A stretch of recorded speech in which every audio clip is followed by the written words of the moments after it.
இரட்டைக்காக காத்து கிடப்பதில் உங்கள் பாதம் தொட்டு படிவோடு வணங்கிக் கொள்கிறேன். அன்புக்குரிய தாய்மார்களே, நீங்க காத்து கிடப்பதில் ஒரு பொருள் உண்டு, ஒரு காரணம் உண்டு. அன்புக்குரிய தாய்மார்களை, நடந்து கொண்டிருக்கிற திராவிட முன்னேற்ற கழக ஆட்சியில் மட்டும் சுமார் 8344 பெண்கள் கற்பழிக்கப்பட்டிருக்கிறார்கள். அதுல 400 பேர் புதியவர்கள் என்பதுதான் கொடுமை. அன்புக்குரிய தாய்மார்களே, இந்த அவல நிலைமை மீண்டும் தொடர வேண்டுமா?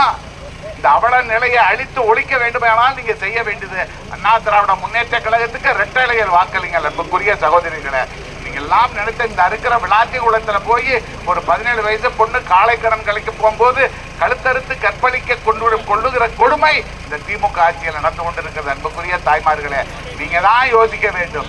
புரட்சி தலைவி அம்மா ஆட்சியில் இந்த கொடுமை எல்லாம் நடந்ததா?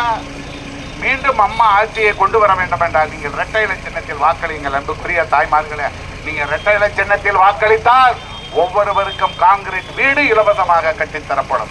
அந்த வீட்டுக்கு வருஷத்துக்கு 3 சிலிண்டர் இலவசமாக தரப்படும்.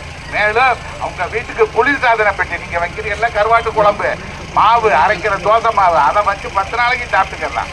ஃப்ரிட்ஜ் இலவசமாக வழங்கப்படும். இதெல்லாம் எங்க வீட்டில் ஃப்ரிட்ஜ் யோசிக்கிறாரு.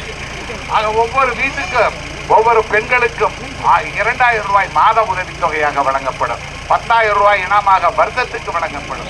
தீபாவளிக்கு பட்டு புடவையும் பட்டு வேட்டியும் வழங்கப்படும். தாலிக்கு தங்கம் வழங்கப்படும். உங்க கோரிக்கை என்னன்னு சொல்லி இந்த ரோட நல்லா அன்புக்குரிய தாய்மார்களே, 100 நாள் வேலை நீங்க எல்லாம் எத்தனை நாள் பாக்குறீங்கன்னு எனக்கு தெரியாது. ஆனால் அண்ணா திராவிட முன்னேற்ற கழக ஐயா எடப்பாடியார் தமிழகத்தின் முதல்வரானால் 100 நாள் வேலை 150 நாளாக உயர்த்தி தரும் என்று கேட்டுக்கொண்டு இந்த வெயிலில் காத்திருந்த உங்களுடைய பாதம் தொட்டு தயவு செய்து தாய்மார்களை இரட்டை இலையில் வாக்களிங்கள் என்று கேட்டுக்கொண்டு விடைபெறுகிறேன். நன்றி, வணக்கம்.